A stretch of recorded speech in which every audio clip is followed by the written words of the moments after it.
Hello বন্ধুরা, আপনারা সবাই কেমন আছেন? আশা করি অনেক ভালো আছেন। তো পল্লীগ্রাম টিভিতে আমাকে নিয়ে একটা ভিডিও আপলোড হয়েছে। তো আমি স্বপ্নেও ভাবিনি যেরকম ভিডিও পল্লীগ্রাম টিভিতে আপলোড হবে। তো ভিডিওটা দেখার পর অনেক খারাপ লাগলো এবং অনেক রাগও হলো, আবার অনেক ভালোও লাগলো। তো পল্লীগ্রাম টিভিতে হারুন ভাইকে নিয়ে আমি কিছু বলবো। তো হারুন ভাই কী বললো ভিডিওতে, যে আমি নাকি মদ খেয়ে রাস্তায় পড়ে থাকি, মেয়েদেরকে নিয়ে ঘুরতে যাই, হোটেলে থাকি, সিগারেট খেয়ে বেড়াই, রাস্তায় রাস্তায় সিগারেট খেয়ে বেড়াই। তো আমি যতটুকু জানি যে 18 বছর না হলে কোনো ছেলে মেয়েকে হোটেলে জায়গা দেয় না। আর তুমি তো নিজে মুখে বললা যে আমার বয়স 16, আমার বয়স 16 বছর। আপনারা হয়তো জানবেন, আপনারাও জানেন এই ব্যাপারটা। তো আপনারা আর বিচারটা করবেন, কমেন্ট অবশ্যই বলে যাবেন।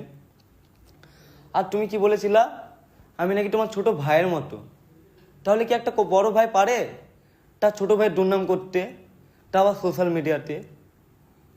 আসলে তুমি আমাকে ছোট ভাই হিসেবে ভাবোই নি। যদি তুমি ছোট ভাই হিসেবে ভাবতা তাহলে তুমি আমাকে নিয়ে সোশ্যাল মিডিয়ায় এইসব ভিডিও বলতা না। কিন্তু তুমি আমাকে ছোট ভাই হিসেবে ভাবোই নি। আর তারপরে বলবো মিলন স্যারকে। তো মিলন স্যারকে আমি যথেষ্ট সম্মান করি। তো মিলন স্যার বললো যে শফিককে অনেক ভালো ভাবতাম। আর দিন দিন তার ব্যবহার অনেক খারাপ। বললেন আমি নাকি আপনার সামনে সিগারেট খেয়ে বেড়াই, এই করি ওই করি। কিন্তু আপনি কি একবারও আপনি কি বুকে হাত দিয়ে বলতে পারবেন যে আপনাকে আমি খারাপ ভাষায় কথা বলেছি, আপনাকে আমি আপনার সামনে আমি সিগারেট খেয়েছি? বলতে পারবেন? কখনো বলতে পারবেন না। কিন্তু আজ সোশ্যাল মিডিয়াতে এই কথাটা কেন বললেন যে আমি অনেক খারাপ ছেলে, এই করি ওই করি? আপনি আপনার বাড়িতে আমি গিয়েছি, আপনি তো দেখেছেন যে আমি কেমন ছেলে। আমি বলবো না যে আমি ভালো ছেলে, যেহেতু আপনারা বলেছেন। তারপরে আছে মতিউলদা কি বললেন যে শফিক অনেক খারাপ ছেলে, তাকে বুঝিয়েছি, সে আমাদের কথা বোঝেনি। তো মতিউলদা, তুমি আমাকে কবে কবে বোঝালে বলো? কোনদিন বোঝাওনি। তুমি ভুলে যাচ্ছ একটা কথা।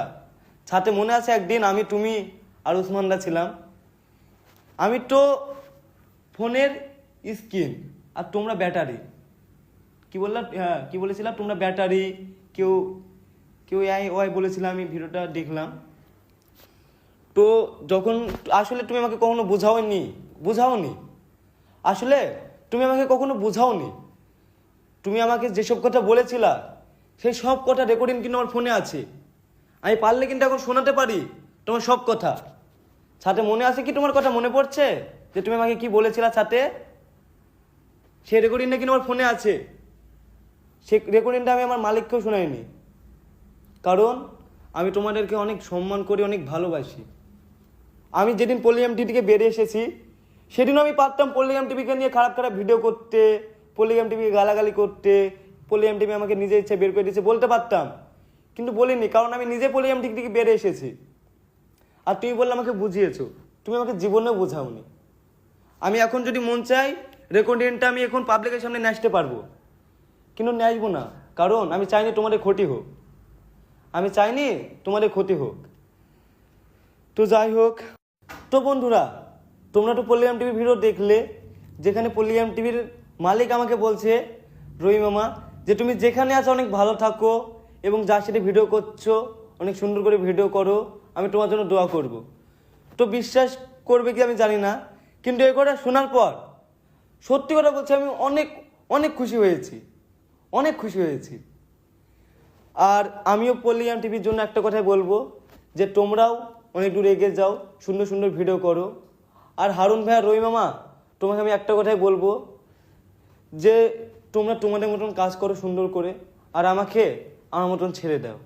কিন্তু আমি একটা জিনিস বুঝতে পারছি না, আমি চ্যানেল খুললে আমার চ্যানেলে কে স্ট্রাইক মারছে আমার চ্যানেলে? আমি এখনও কিন্তু বুঝতে পারছি না, এবং বুঝতে পারলেও তার নামটা আমি সোশ্যাল মিডিয়ায় বলবো না।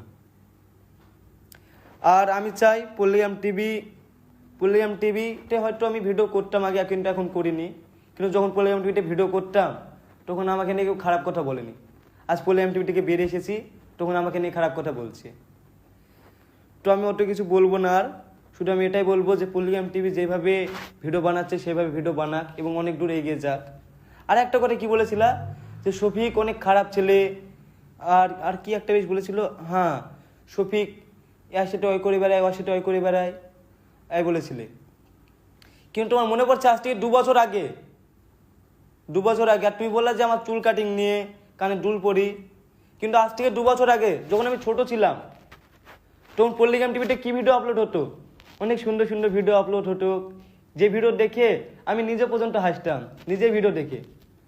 আর এখনকার ভিডিও কীরকম হচ্ছে আমি বলবো না, সেটা পাবলিকই বলবে এখনকার ভিডিও কেমন হচ্ছে। আগেকার ভিডিও অনেক ফানি হতো, আর এখনকার ভিডিও প্রেম ভালোবাসা এরকম টাইপের ভিডিও হচ্ছে। সেটা দর্শক কমেন্টে বলবে যে পল্লিগ্রাম টিভির ভিডিও এখন কেমন হচ্ছে আর আগে কেমন হতো। কিন্তু আমি আজ পর্যন্ত সোশ্যাল মিডিয়ায় জীবনও বলিনি যে পল্লিগ্রাম টিভি আমার জন্য চলে, আমি বড় নায়ক হয়ে গেছি, জীবনও বলিনি। কিন্তু আজ ভিডিওটা শুনতে হলো আমাকে হারুন ভাইয়ের মুখে, যে কিনা আমাকে ভাইয়ের মতন দেখে। সে কি বলছে যে শফিক বিশাল বড় অ্যাক্টর হয়ে গেছে, অ্যাটিটিউড দেখায় এই বললো। কিন্তু আমি আজ পর্যন্ত কোনো সোশ্যাল মিডিয়ায় বা কাউকে বলিনি যে আমি অনেক বড় নায়ক, পল্লিগ্রাম টিভি আমাকে নিয়ে চলে। কেউ বলতে পারবে না যে আমি এই কথা বলেছি। আর এই কথা যদি কেউ বলতে পারে আমি ভিডিওই করবো না, জীবনে ভিডিওই করবো না। এই কথা যদি কেউ বলতে পারে, আমি আগে যেমন ছিলাম এখনও তেমনই আছি, সাধারণভাবে চলাফেরা করি, যেখানে ইচ্ছে করে ঘুরে বেড়াই। কারণ যেহেতু আমি এখন আর পল্লিগ্রাম টিভিতে ভিডিও করিনি, আগে করতাম অনেক কারণ ছিল, সে কারণটা বলবো না আমি আপনাদের সামনে কি এর জন্য বেরিয়েছি। কারণ বললে আমি তো তাদের মতন হয়ে যাব না, কারণ আমি তাদেরকে ভালোবাসি, তাদের আমি চাইনি যে তাদের ক্ষতি হোক, আর তারাও চায় না যে আমার ক্ষতি হোক। তো আমি বলবো যে পল্লিগ্রাম টিভি অনেক দূর এগিয়ে যাক এবং অনেক ভালো থাকুক। আর পল্লিগ্রাম টিভির যে মালিক সেটা বললই যে আমি অনেক ভালো থাকি, দোয়া করবে। তো যাই হোক, তো আপনারা এই ভিডিওটা দেখে আপনাদের মনে যেরকম মনে হবে সেটা আমাকে কমেন্টে জানাবেন। আর আপনারা সবাই ভালো থাকবেন, সুস্থ থাকবেন। টাটা।